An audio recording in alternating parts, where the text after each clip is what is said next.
সৌর মানচিত্রে সৌরজগতের প্রথম গ্রহ বুধ। আমাদের নিজস্ব চাঁদের চেয়ে কিছুটা আকারে বড় গ্রহ বুধ। সূর্যের কাছাকাছি প্রায় 5,80,00,000 কিলোমিটার দূরত্বে অবস্থিত এই গ্রহ। সম্প্রতি ইউরোপীয় স্পেস এজেন্সির নভোযান বেপি কলম্বো বুধ গ্রহের বেশ বিস্তারিত কিছু ছবি সংগ্রহ করেছে। ষষ্ঠবারের মতো বুধ গ্রহের কাছাকাছি যাওয়ার সময় এই ছবি তোলে বেপি কলম্বো। 2026 সালে গ্রহের কক্ষপথে প্রবেশ করবে খেয়াযান বেপি কলম্বো। মহাকাশযানটি যুক্তরাজ্যের প্রতিষ্ঠান অ্যাস্ট্রিয়াম তৈরি করেছে। 2018 সালে পাঠানো হয় নভোযানটি।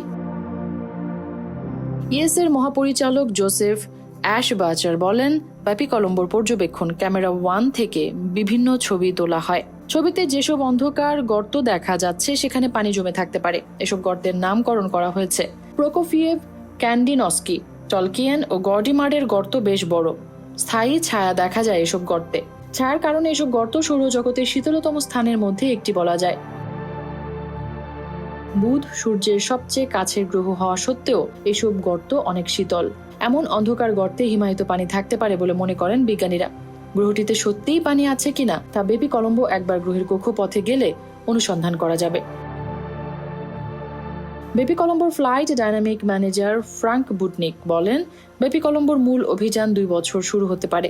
এরই মধ্যে খেয়াযানটি আমাদের নতুন তথ্য দেওয়া শুরু করেছে। কয়েক সপ্তাহের মধ্যে অনেক রহস্য উদ্ঘাটন করা যাবে। খেয়াযানটি বুধ গ্রহের কক্ষপথে থাকার সময় গ্রহটির গঠন নিয়ে কাজ করবে। বিশাল আকারের লোহার কেন্দ্র থাকার পরও গ্রহের পাতলা শিলার ধরন নিয়ে তথ্য সংগ্রহ করবে।